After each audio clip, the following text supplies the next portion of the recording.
اللہ و لاب میں ڈوبے لوگوں کی زندگی میں تبدیلی کیسے آئی، راستے کی مشکلات، اپنوں کی مخالفت اور دوستوں کی بے رخی کے واقعات پر مشتمل ایک انوکھا پروگرام میری زندگی میں دین کیسے آیا، ہاؤ دین کیم انٹو مائی لائف۔ میرا نام محمد خرم ہے، سرگودا سے میرا تعلق ہے۔ سرگودا میڈیکل کالج میں میں جاب کرتا ہوں۔ میرا خاندان سارا عیسائی مذہب سے تعلق ہے ان کا۔ میرا بھی صاحب کا مذہب عیسائی تھا۔ جب میں عیسائی تھا تو سکون کی میں تلاش میں نکلا کہ مجھے سکون ملے۔ اس کے لیے بڑے بڑے نشے کیے، ڈانسنگ کی اور بڑے بڑے فیشن کیے، تو زندگی میں سکون نہیں ملا۔ تو میرے اسلام میں آنے کی وجوہات یہ ہے، میرے ساتھ جتنے لوگ کام کرتے تھے سب مسلم تھے، میں اکیلے ہی غیر مسلم تھا۔ تو وہاں میں نے 2-3 چیزیں دیکھی جن سے میں متاثر ہوا۔ ایک تو نماز کا ٹائم جب ہوتا تھا تو جتنے مسلم میرے ساتھ جاب کرتے تھے سب کے سب مسجد میں چلے جاتے تھے، اور دوسرا جب رمضان کا مہینہ آتا تھا سب کے روزے ہوتے تھے، تو جب وہ نماز پڑھ کے آتے تھے ان کے چہرے ایسے، مجھے ایک عجیب روحانیت، ایک نورانیت ان کے چہروں پہ محسوس ہوتی تھی، اور جیسی وہ فیکٹری میں انٹر ہوتے تھے ایسے ایک مہک سی، ایک خوشبو سی مجھے محسوس ہوتی تھی۔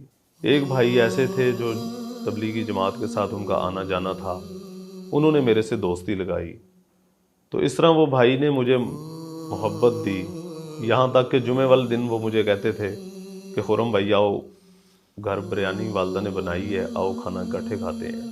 تو اس طرح تقریباً 1-1.5 سال اس طرح اس نے میرے سے معاملات رکھے۔ جو گھنٹہ 1.5 گھنٹہ ہمارا ریسٹ ہوتا تھا، اس ریسٹ کے دوران وہ مجھے اسلام کی خوبیاں بتاتا تھا، تو میں بڑے غور سے اس کی باتیں سنتا تھا اور میرے دل کو بڑا سکون ملتا تھا اس کی باتیں سننے سے۔ تو میں یہ سوچتا تھا کہ یار اسلام کیسا زبردست مذہب ہے کہ زندگی گزارنے کا مکمل ایک طریقہ کار بتایا گیا ہے۔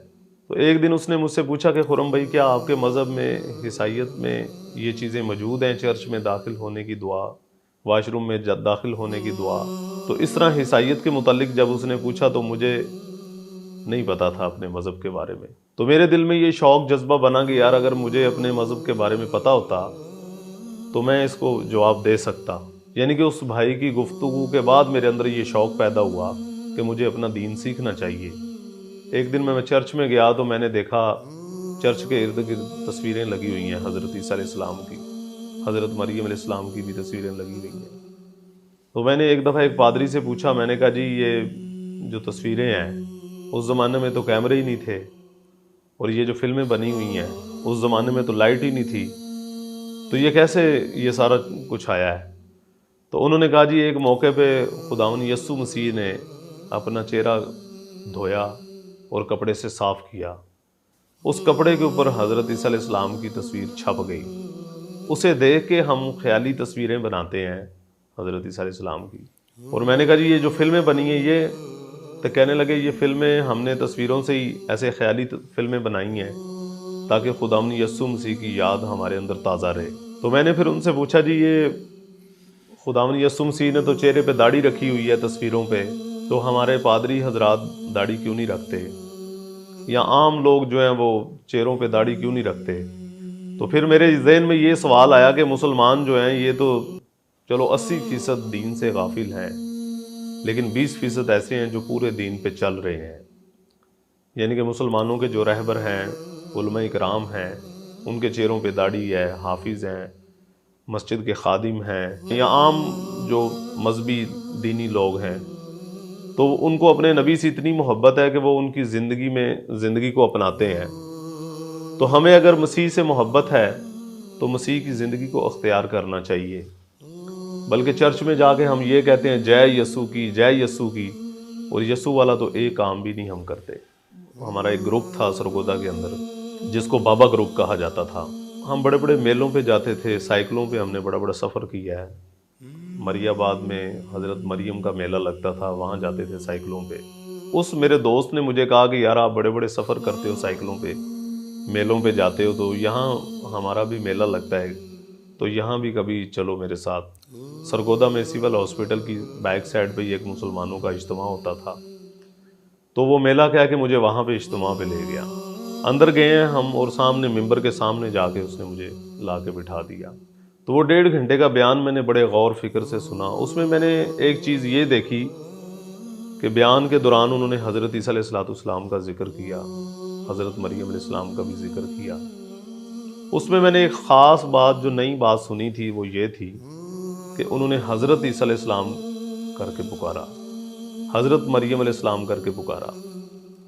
تو میں نے وہ جو بیان سنا, اس دن میرے دل میں جتنے مسلمانوں کے اشکال تھے وہ سارے کے سارے دور ہوئے. تو مجھے اس دن پتا چلا کہ مسلمان تو یار بڑے ادب سے نام لیتے ہیں, حضرت عیسیٰ علیہ السلام, حضرت مریم علیہ السلام. اور جب واپسی آ رہے تھے تو اس میرے دوست نے مجھے پوچھا کہ خرم بھائی, کیا کبھی ایسا میلہ تم نے دیکھا ہے؟ تو میں نے کہا یار میں نے ایسا میلہ پہلے کبھی نہیں دیکھا.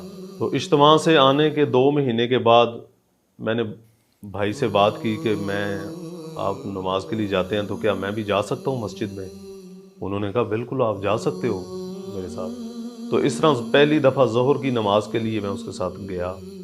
تو وہ جو 4 فرض میں نے ادا کیے, تو میں نے 20-22 سال کے بعد پہلی دفعہ اللہ پاک جل شانہ کی ذات عالی کو سجدہ کیا. یہ میری پیشانی پہلی دفعہ اللہ سبحانہ تعالیٰ کے سامنے جھکی, اور جب میں سجدے میں تھا تو میرے جسم کے ایسے بال کھڑے ہو گئے, اور وہ سجدے کی جو حالت تھی میری, وہ میں نے ایسی فیل کی کہ اس کی ٹھنڈک میں نے اندر تک محسوس کی.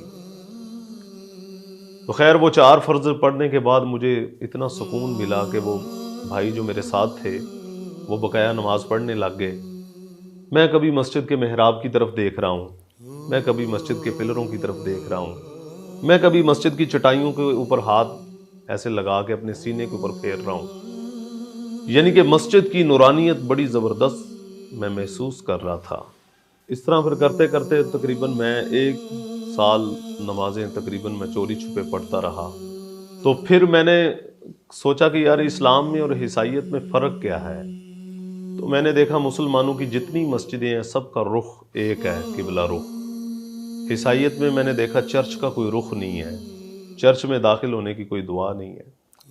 تو اس طرح جو اللہ پاک جل شانہ نے ہمیں قرآن دیا ہے, اپنا کلام دیا ہے, یعنی کہ وہ ایک مسجد سے اٹھا لو, دوسری مسجد سے اٹھا لو, ایک ملک سے اٹھا لو, دوسرے ملک سے اٹھا لو, تو اس طرح اس کی زیر زبر کی بھی کوئی غلطی نہیں ہے. تو بائبل جو بھی ان کے پاس موجودہ بائبل ہے, یعنی کہ وہ بالکل چینج ہو چکی ہے. ایک گھر سے اٹھا لو, دوسرے گھر سے اٹھا لو, ایک چرچ سے اٹھا لو, دوسرے چرچ سے اٹھا لو, تو یعنی کہ وہ الگ الگ بائبلیں ہیں. تو اس طرح الحمدللہ میں نے جب عیسائیت کو اور اسلام میں فرق دیکھا تو مجھے زمین و آسمانوں کا فرق محسوس ہوا. تو اللہ تعالیٰ سے میں نے دعا بھی کی کہ یا اللہ اگر اسلام حق ہے تو اسلام کی حقیقت مجھے نصیب فرما, اگر مسیحیت حق ہے تو مجھے مسیحیت پہ جما دے. تو میں سوچتا تھا کہ یار میں نے اسلام کہیں قبول کر لیا تو کہیں کوئی ایسا مرلہ میرے اوپر نہ آ جائے کہ مجھے کہیں اسلام کو چھوڑنا نہ پڑ جائے. تو اس لیے میں چاہتا تھا کہ میں صحیح طریقے سے اسلام کو چیک کروں اور اس کو دیکھ کے پھر اسلام کی طرف آؤں. تو پھر اللہ پاک کی طرف سے میرے دل میں یہ بات آئی کہ اللہ تعالیٰ نے مجھے یہ چیز دکھا دی ہے کہ اسلام حق اور سچ ہے, تو کہیں بغیر کلمے کے میری موت نہ آ جائے. تو اگر بغیر کلمے کے میری موت آ گئی تو میرا کیا بنے گا. تو پھر یہ میں نے فیصلہ کیا کہ میں نے اسلام قبول کرنا ہے. تو میں نے اس بھائی سے بات کی کہ میں اسلام قبول کرنا چاہتا ہوں. وہ بہت خوش ہوا. تو اس طرح الحمدللہ ہم وہاں مسلمانوں کے اجتماع پہ گئے. تو میں نے بیان سنا. بیان کے بعد عشاء کی نماز کے بعد پھر ہم نے ایک مولانا صاحب آئے. تو اللہ کی رحمت سے پھر مولانا صاحب نے کلمے کے الفاظ دہرائے. تو میں نے کلمے کے الفاظ پڑھے. تو یقین کریں جب میں نے کلمہ پڑھا تو مجھے ایسے محسوس ہوا جیسے دل کا کوئی خانہ خالی ہے اور کلمہ پڑھتی وہ خانہ پر ہو گیا. جیسے پتہ نہیں کوئی کتنی جاندار کتنی قوت دار چیز میرے اندر داخل ہو گئی ہے. تو میں جب تبلیغی جماعت کے ساتھ 4 مہینے کے لیے نکلا ہوں تو 4 مہینے جب میں لگا کے واپس آیا ہوں تو پھر میرے گھر والوں کو پتہ چل گیا میری داڑھی میرے لباس سے کہ اس نے اسلام قبول کر لیا. تو پھر مجھے گھر والوں نے بٹھایا اور مسلمانوں کی کمیاں بتائی. تو میں دل ہی دل میں اللہ سے دعا کرتا رہا کہ یا اللہ ان کو پتہ نہیں ہے کہ صحیح راستہ کیا ہے. میرے مولا جیسے تو نے مجھے حقیقت اسلام کی نصیب کی ایسے میرے گھر والوں کو میرے نانکوں کو، میرے دادکوں کو بھی یہ چیز نصیب فرما۔ تو اس طرح میں دل ہی دل میں دعائیں کرتا رہا۔ میں نے پھر ایک ہی بے چین ہو کے ایک بات کہی اپنے والدین سے، میں نے کہا ابا جی میں آپ سے کچھ بھی نہیں چاہتا، نہ مجھے شادی چاہیے نہ مجھے مکان چاہیے، میں صرف آپ کی خدمت کرنا چاہتا ہوں، اسلام کی طرف سے مجھے یہی حکم ہے۔ تو اتنی بات سنتے ہی میرے چاچوؤں نے بے اختیار مجھے مارنا شروع کر دیا، ابا جی نے بے اختیار گالیاں نکالنی شروع کر دی، تو گھر سے مجھے نکال دیا کہ دفع ہو جاؤ یہاں سے، آج سے تو ہمارے لیے مر گیا، ہم تیرے لیے مر گئے، ہماری کسی خوشی غمی میں تو نے شریک نہیں ہونا۔ تو یہ بات کہہ کہ مجھے گھر سے نکال دیا گھر والوں نے۔ ہمارے محلے میں جو قریبی مسجد تھی میں وہاں چلا گیا، میں 2-2.5 گھنٹے جا کے مسجد میں بہت رویا، اللہ سے دعائیں کی کہ یا اللہ میرے گھر والوں کو پتہ نہیں ہے صحیح کیا ہے، تو جیسے مجھے اندھیروں سے مولا تو نے نکالا ایسی میرے گھر والوں کو ہی نکال دے۔ اب میرے والد صاحب، چاچو، تائے جب باہر نکل جاتے تھے اپنے اپنے کاموں پہ تو میں گھر آتا تھا، میں اپنی والدہ کو دعوت دیتا تھا، اپنی بہنوں کو دعوت دیتا تھا، اپنی پھوپھیوں کو دعوت دیتا تھا، تو پھر میں ان کو بتاتا تھا کہ میں نے 22 سال عیسائیت میں گزارے ہیں، تو میں نے تو عیسائیت میں بھی کوئی ایسی خاص چیزیں نہیں دیکھی کہ جن سے میرا دل متاثر ہوتا، جن سے مجھے سکون ملتا۔ تو خیر میری والدہ بھی رو رہی ہے، میری بہنیں بھی رو رہی ہیں، بہن بھائیوں میں کیونکہ بڑا میں ہی تھا تو اس لیے ان کو بہت صدمہ تھا میرا اسلام قبول کرنے کا۔ تو خیر ابا جی نے مجھے گھر ٹھہرنے کی اجازت نہیں دی تھی، میں نے زبردستی رہنا شروع کر دیا گھر میں۔ اب 6 مہینے تقریباً 4 مہینے یا 6 مہینے میں کم و بیش گھر میں رہا، تو سب سے زیادہ محنت میں نے اپنی والدہ محترمہ پہ کی۔ تو 6 مہینے کے بعد خیر میری والدہ محترمہ اسلام قبول کرنے کے لیے تیار ہو گئی، کہنے لگی بیٹے میں مسلمان ہونے کے لیے تیار ہوں، لیکن اس گندگی کے اندر، اس اندھیرے کے اندر ہم نے نہیں رہنا، مجھے یہاں سے لے کے کہیں اور مجھے لے کے چلے جاؤ۔ اسلام قبول کرنے کے بعد الحمدللہ ایک اندر میرے فکر پیدا ہوئی، تو میں اپنی قوم کو، اپنے قبیلے کو، اپنے خاندان کو چوری چھپے ملتا رہا۔ تو اللہ کی رحمت سے ہم نے محنت کی، اللہ تعالیٰ نے ہماری مدد کی، تو تقریباً 70 کے قریب الحمدللہ میرے خاندان کے لوگ مسلمان ہو چکے ہیں۔ اب میری زندگی کا مقصد ہے کہ میں لوگوں کو اندھیروں سے نکال کے روشنی کی طرف لے کے آؤں۔ ویڈیو کے نیچے سبسکرائب کے بٹن پہ کلک کریں، بیل کے آئیکن پہ کلک کیجئے تاکہ ہر نئی ویڈیو کی نوٹیفیکیشن آپ کو